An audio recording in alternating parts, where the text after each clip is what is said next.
Assalamualaikum everyone! How are you?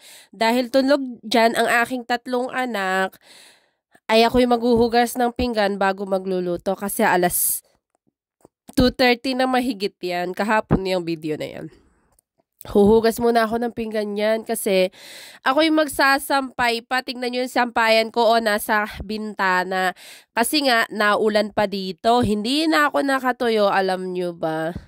Siyempre, ako lahat nagawa ng gawaing bahay kasi yung mga anak ko nasa school at siyempre, yung asawa ko wala dito. Alam nyo naman dahil miss ko ng aking asawa. Ayan, kinuha ko na nga pala ang repolyo.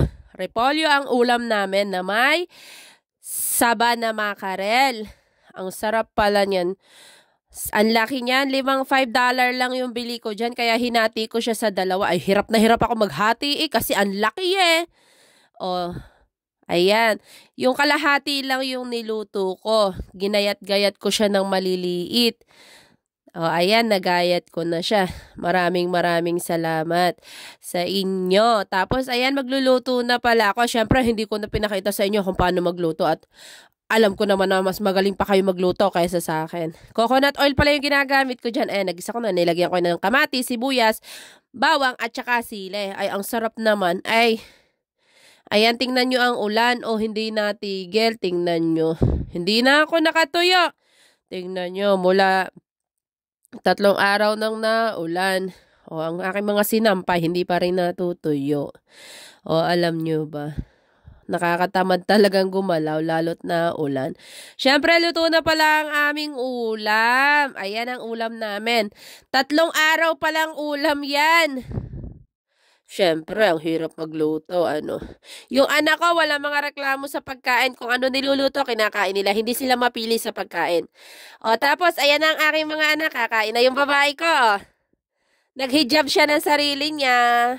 Diba? Gustong-gusto yan ng aking anak. Ng aking mga anak. Tingnan mo yung babae ko. Gustong-gusto.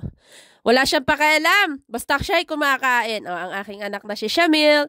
Yung dalawa kong anak. Tapos ayun yung sa akin. Ay, syempre ang aking baby. Na si Shakib kakain din. Gulay lang yung pinapakain ko sa kanya. Nagsosolo din siya mag-isa. Diba? Ganyan ang mga nagtuturo ng bata. Hindi kayo yung nagsusubo sa inyong mga anak. Turuan nyo sila. Ayan, kakain na kami, syempre. Ay, ang sarap talaga niyan. Ayan ang mga ulam namin ng bata kami. Sobrang sarap. Yung mga anak ko, nakain yan ng mga gulay na kahit anong iluto ko talaga, hindi yan mga nagre-reklamo. Maraming salamat. Kaya ako, proud ako sa aking mga anak kasi kabawat mga niluluto ko ay kinakain nila. Yung aking anak ko, tingnan nyo. Ang galing-galing niya kumain. Yung dalawa kong anak. Tapos, ako talaga natutuwa sa aking dalaga. Yun lang, Assalamualaikum. Jazakallah khairan. Bye. Salamat.